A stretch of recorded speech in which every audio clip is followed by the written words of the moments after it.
দেখো আজকের এই ক্লাসে কয়েকটা ছোট ছোট বাক্য সুন্দরভাবে আমরা ট্রান্সলেট করার চেষ্টা করব। দেখো আমরা ডেলি লাইফে বাড়িতে বিভিন্ন রকম কথা বলে থাকি, কি ঘর গুছিয়ে রাখো, একটু ঘুমিয়ে নাও, একটু ঘুমিয়ে নাও, রান্নাঘর মুছে ফেলো বা ঘর মুছে ফেলো, আলো নিভিয়ে দাও।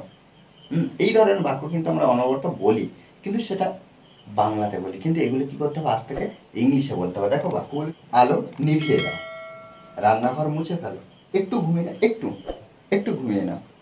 দেখো এখানে বই গুছিয়ে রাখো। প্রত্যেকটা বাক্য আমরা কিন্তু এখানে সাবজেক্ট দেখতে পাচ্ছি না। এই বাক্যগুলোকে সাবজেক্ট আছে কি না আমরা দেখতে পাচ্ছি না, কিন্তু সাবজেক্ট আছে। একটা বাক্যের মধ্যে সাবজেক্ট আছে। কেন বলছি আলো নিভিয়ে দাও?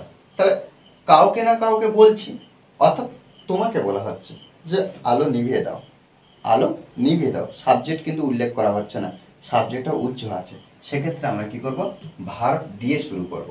যখন সাবজেক্ট থাকবে না আমরা ডাইরেক্ট ভার্ব দিয়ে শুরু করব। দেখো আলো নিভিয়ে দাও, তাহলে এই যে নিভিয়ে দাও, নিভিয়ে দাও ইংরেজি কি, turn off, turn off, turn off, turn turn off, turn off মানে কি নিভিয়ে দেওয়া, কি আলো, the light, the turn off the light, the ব্যবহার করতে পারি, কেন নির্দিষ্টভাবে আলোকে বোঝানো হচ্ছে, দ্য লাইট। ওকে, তারপরে কি রান্নাঘর মুছে ফেলো। তাহলে এই যে মুছে ফেলা ইংরেজি কি, mop, M O P, mop, mop, M O P, mop, কি রান্নাঘর, মপ, দা, মপ মানে কি মুছে ফেলা, মুছে ফেলা, কি রান্নাঘর, the kitchen, K I T C H E N, kitchen, kitchen মানে রান্নাঘর। একটু ঘুমিয়ে নাও, এই যে একটু, একটু ঘুমিয়ে নাও, একটু ঘুমিয়ে নেওয়া আর তন্দ্রা আমরা জানি যে কিছুটা, যে সামান্য ঘুমানোকে বলা হয়। তন্দ্রা ইংরেজি কি, ন্যাপ, তন্দ্রা ইংরেজি ন্যাপ। তাহলে এই যে নাও, তাহলে আমরা এখানে বলতে পারি take, take a nap, take a nap মানে একটু ঘুমিয়ে নাও। তারপর কি বই গুছিয়ে রাখো, বই গুছিয়ে রাখো, গুছিয়ে রাখো ইংরেজিতে কি আমরা জানি অ্যারেঞ্জ, অ্যারেঞ্জ মানে গুছানো।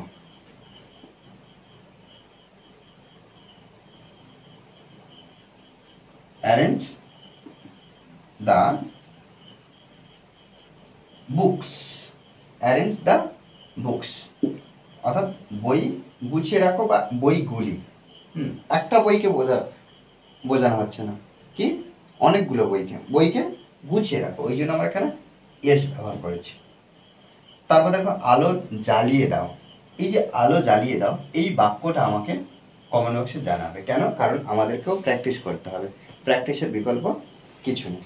যত কিন্তু আমরা নিজেরা প্র্যাকটিস করতে পারবো তত কিন্তু আমরা নিজেরা শিখতে পারবো। আর মনে রাখতে হবে যে ডেলি লাইফে যে বাংলা বাক্যগুলো আমরা ব্যবহার করি সেগুলো যদি অনবরত বলতে প্র্যাকটিস করি, মনে রাখতে হবে যে অনবরত বলতে হবে। ভুল হোক, ভুল হতে হতে কিন্তু আমাদের শিক্ষা হবে, আমাদের শেখা হবে। ওই জন্য ভুল হোক কিন্তু অনবরত বলতে হবে, বলা প্র্যাকটিস রাখতে হবে। ওকে, আর এই ক্লাসটি যদি ভালো লাগে অবশ্যই লাইক কমেন্ট শেয়ার, আর যারা এখনো পর্যন্ত এই চ্যানেলটি সাবস্ক্রাইব করেননি তারা অবশ্যই চ্যানেলটি সাবস্ক্রাইব করে পাশে থাকবেন। Okay, thanks for watching this video.